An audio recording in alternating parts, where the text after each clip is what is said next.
Puji Tuhan, salam sejahtera dalam kasih Tuhan Yesus Kristus. Terima kasih kepada Ibu Gembala GPDI Hebron yang pada hari ini mempercayakan saya untuk menyampaikan firman Tuhan di tengah-tengah kita. Mari kita tundukkan kepala, kita mau berdoa. Bapa di surga, dalam nama Tuhan Yesus Kristus, terima kasih pada hari ini Engkau berikan kami lagi kesempatan untuk mendengarkan firman-Mu Tuhan. Kami akan buka hati kami agar firman-Mu tertanam dalam hati kami dan kami akan hidup dalam kebenaran firman Tuhan. Roh Kudus, Engkau urapi hamba-Mu, urapi kami semua agar firman Tuhan pada saat ini dapat kami terima dengan baik. Terpuji bagi nama-Mu, dalam nama Tuhan Yesus Kristus kami mau dengar firman Tuhan. Haleluya, amin. Puji Tuhan, mari kita buka Alkitab kita di dalam Injil Yohanes pasal 11. Yohanes 11 ayatnya yang ke 14 dan 15. Yohanes 11 ayat 14 dan 15, saya baca demikian. Karena itu Yesus berkata dengan terus terang, Lazarus sudah mati. Tetapi syukurlah aku tidak hadir pada waktu itu, sebab demikian lebih baik bagimu, supaya kamu dapat belajar percaya. Marilah kita pergi sekarang kepadanya. Saya beri judul khotbah ini adalah belajar percaya.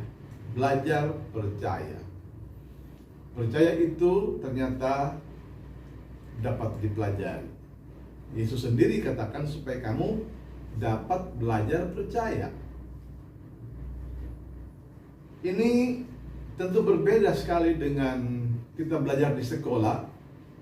Belajar menggunakan nalar kita. Dari SD kita sekolah 6 tahun, SMP 3 tahun, SMA 3 tahun, sudah 12 tahun, hanya untuk mempertajam otak kita. Tambah kuliah 4 tahun, sudah menjadi 16 tahun, sarjana S1. Orang harus belajar 16 tahun supaya otaknya, nalarnya dapat berpikir secara sistematis. Hal-hal yang logika, hal-hal yang masuk di akal, itu dianggap kebenaran karena masuk di akal. Tapi terbalik dengan belajar percaya.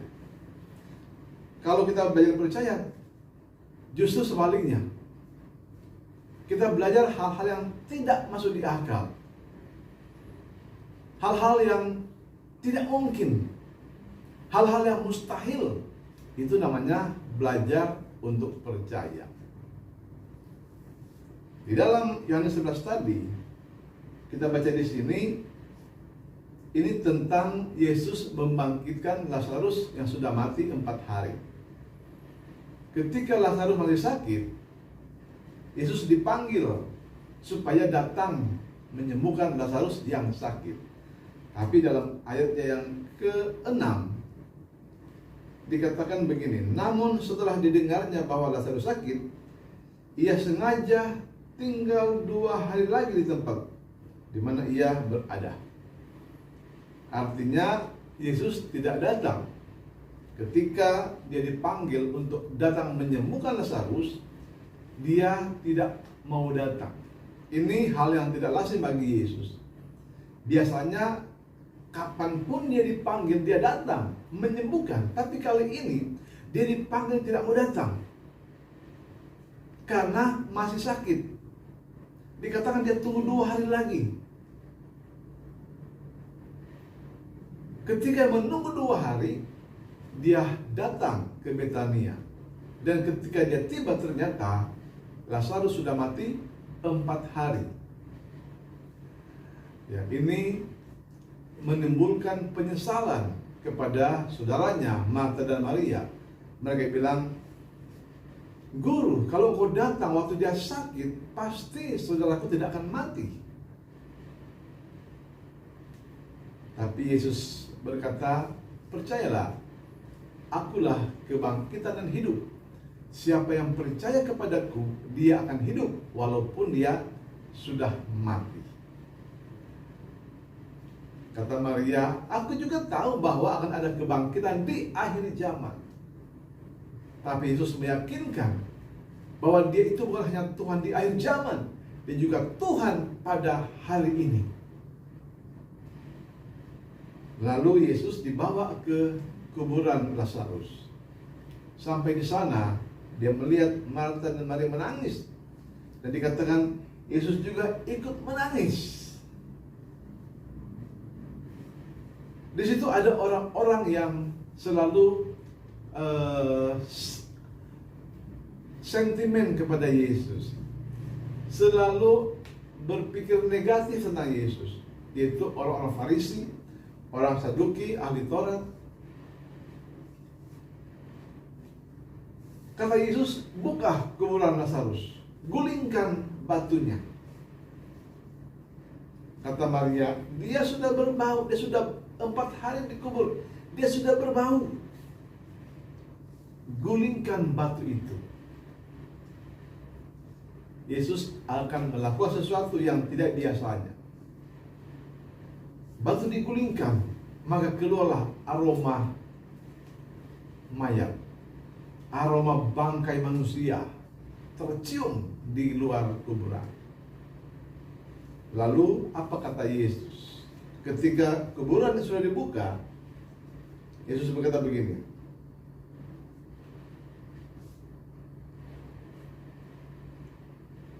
Kita baca di sini ya.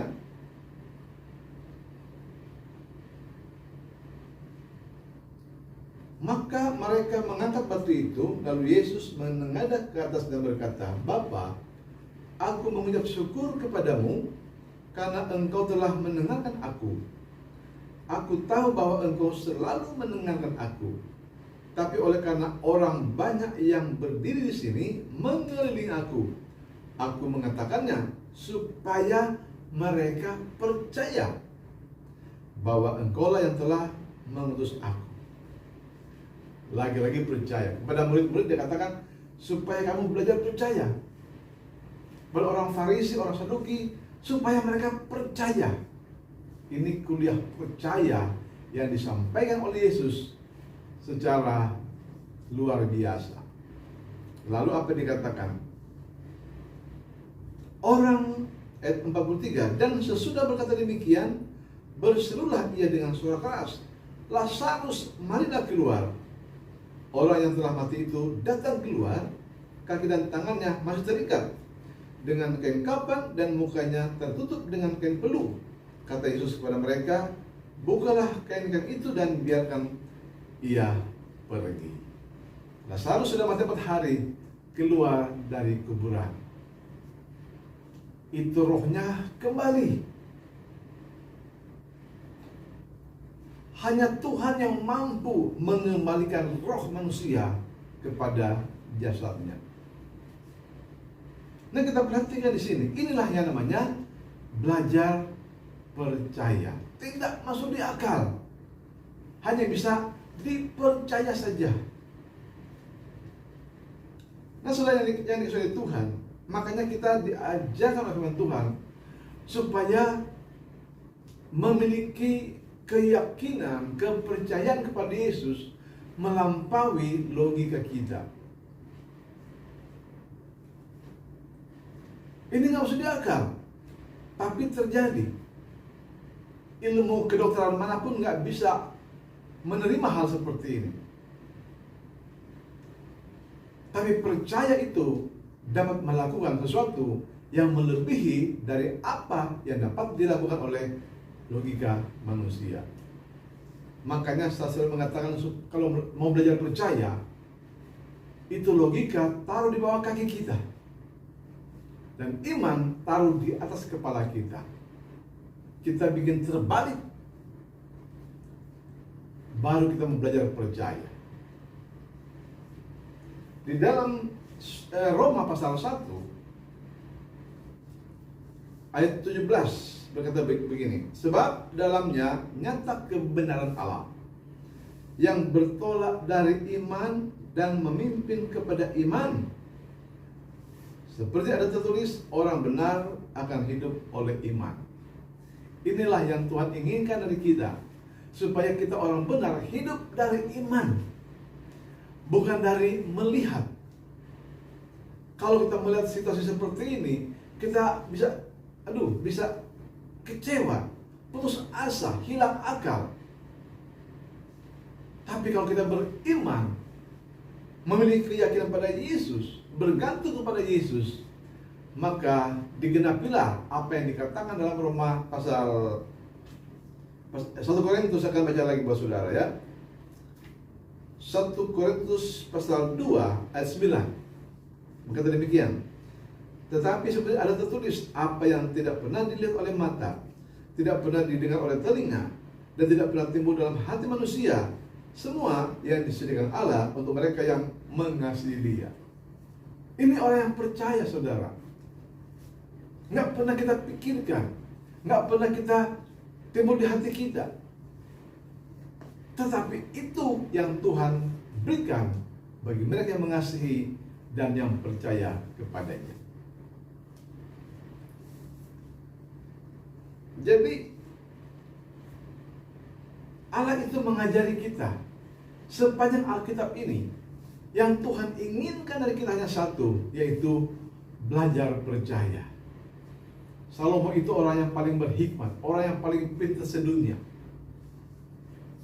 Belum ada tandingan dia. Tapi meskipun dia orang yang sangat cerdas, dia berkata, jangan bersandar kepada pengertianmu sendiri. Amsal 3. Saya akan baca itu buat saudara ya. Amsal pasal 3 ayatnya yang ke 7 ayat 5. Percayalah kepada Tuhan dengan segenap hatimu, dan janganlah bersandar kepada pengertianmu sendiri. Ini seorang orang hebat, orang paling smart, orang paling cerdas. Tapi dia katakan, jangan mengandalkan pikiranmu sendiri. Takutlah akan Tuhan, jauhilah kejahatan, percaya kepada Tuhan. Itu kan di sini dikatakan ayat 6. Akuilah Dia dalam segala lakumu, maka Ia akan meluruskan jalanmu. 7. Jangan engkau menganggap dirimu sendiri bijak. Takutlah akan Tuhan dan jauhilah kejahatan. Orang paling pintar, orang paling berhikmat saja berkata, jangan mengandalkan pikiran. Berarti kita hanya mengandalkan Tuhan di atas segalanya. Makanya itu Abraham dikatakan Tuhan memperhitungkan kepercayaannya sebagai kebenaran. Kan dikatakan itu Allah berjanji kepada Abraham, Dia akan memberikan Abraham anak di usia yang lanjut.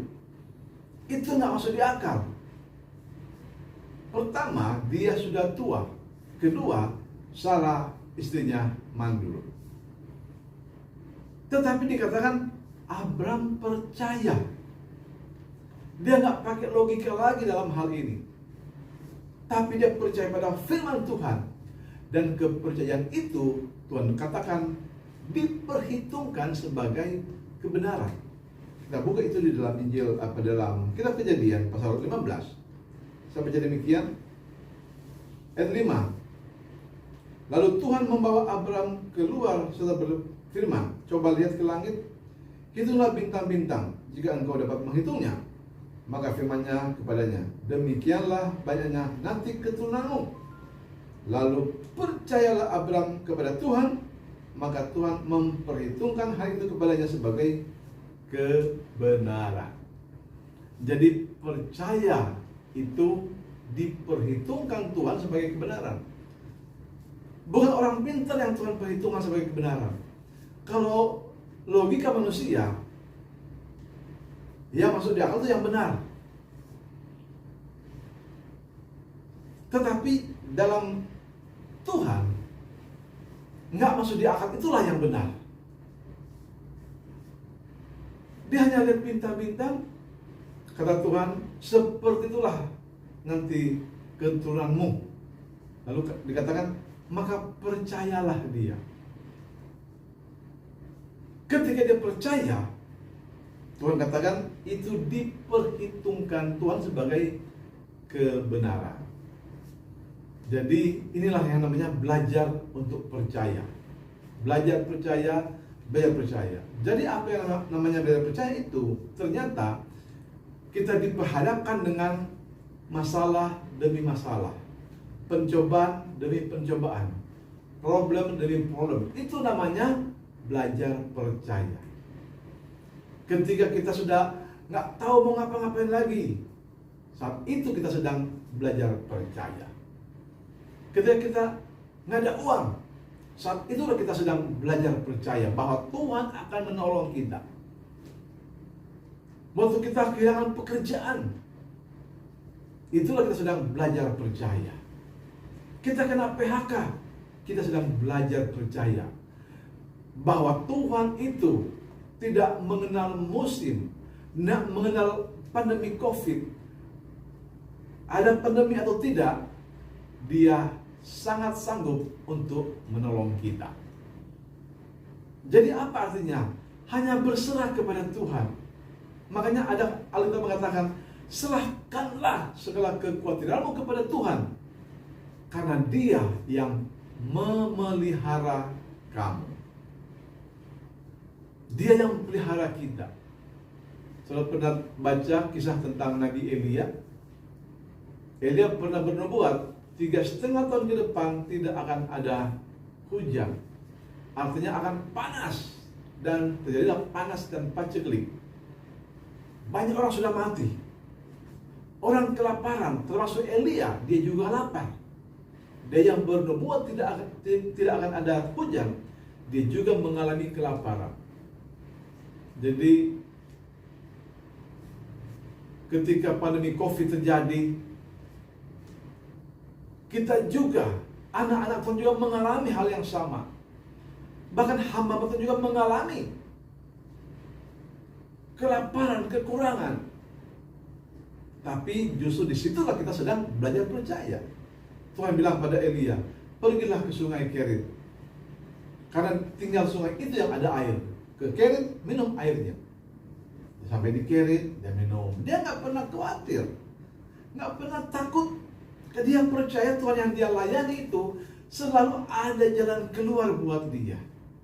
Dia tidak pernah mengeluh, saya sudah melayani, saya ini Nabi Tuhan, kenapa saya mengalami kelaparan? Tidak, nggak ada keluhan. Tuhan tahu bagaimana cara memelihara anak-anaknya. Sampai di sungai Kerit dia minum airnya. Orang kan kalau hanya minum kan nggak cukup kan, harus ada makanan. Dia nggak tahu bagaimana cara dia akan makan. Tuhan melakukan sesuatu lagi, kirim burung gagak membawa daging dan roti pagi dan sore. Tuhan itu tidak pernah kehabisan akal untuk menolong kita. Dari mana, sarjana mana, orang jenius mana yang bisa melakukan seperti ini? Lama-lama sungai itu habis airnya. Apakah sudah selesai pertolongan Tuhan? Selalu ada jalan keluar. Tuhan bilang, kamu pergi ke Sarfat, aku sudah perintahkan seorang janda untuk memelihara engkau. Aneh kan? Orang janda miskin akan pelihara Nabi Elia. Dia ke sana lagi. Ada ketemu seorang janda dan seorang anak gadisnya. Kata Elia, apakah kau punya air? Nah, dikasih minum. Pada waktu itu, ketika kekeringan terjadi, segelas air itu sangat mahal. Tetapi ini janda ini, dia memberikan kepada hamba Tuhan, kepada Nabi Elia. Itu dia sangat butuh sebenarnya, tapi dia kasih. Dalam keadaan kekurangan, itu adalah pemberian yang paling besar dan paling mahal. Kalau dia punya ada begitu banyak air, dia nggak merasa keberatan memberikan 1 galon sekalipun. Ini air sedikit hanya untuk dia dan anaknya, masih mau berbagi. Lalu kata Elia, apakah kamu punya roti? Saya nggak ada roti, hanya ada segenggam tepung di rumah. Aku lagi cari kayu api. Aku akan bikin adonan. Aku akan bikin roti untuk aku dan anakku. Setelah itu kami akan mati karena itu tepung yang terakhir. Kata Elia, lakukan seperti katamu, tapi berikan dulu buat aku. Dia bikin lagi tepung yang segenggam. Tadi hanya untuk berdua, sekarang jadi bertiga. Semakin kecil potongannya. Lalu apa yang terjadi? Kata Elia, jangan takut, tepung itu tidak akan habis. Minyakmu tidak akan habis. Airmu tidak akan habis sampai datang musim menuai. Tadi itu tepung sudah habis. Besok pagi Elia minta lagi, aku minta roti. Kan sudah habis tepungnya. Ada lagi. Ada lagi. Air ada lagi. Tuhan itu memang sanggup selalu dapat mengadakan yang tidak ada menjadi ada. Mari kita belajar percaya. Belajar percaya. Kita mungkin kekurangan uang pada hari-hari ini. Ada masalah apapun yang kita hadapi, masalah rumah tangga, pekerjaan, ekonomi. Itu tanda kita sedang belajar percaya bahwa tangan Tuhan sedang terulur pada kita untuk menolong kita. Kita tundukkan kepala kita. Terima kasih ya Tuhan, tanamkan sabda-Mu di hati kami supaya kami mau belajar percaya. Mungkin kami menghadapi masalah yang berat, masalah rumah tangga, masalah pribadi, masalah ekonomi, pekerjaan, mata pencaharian. Tuhan, kami percaya bahwa Engkau melihat apa yang kami hadapi. Kami percaya Engkau sanggup memberikan jalan keluar bagi kami. Kami akan berhenti bersungut-sungut. Kami akan berhenti menyalahkan. Kami akan berhenti menggerutu. Tapi kami akan ganti itu dengan mengucap syukur. Karena bagi Allah tidak ada yang mustahil. Dalam nama Yesus, haleluya. Amin.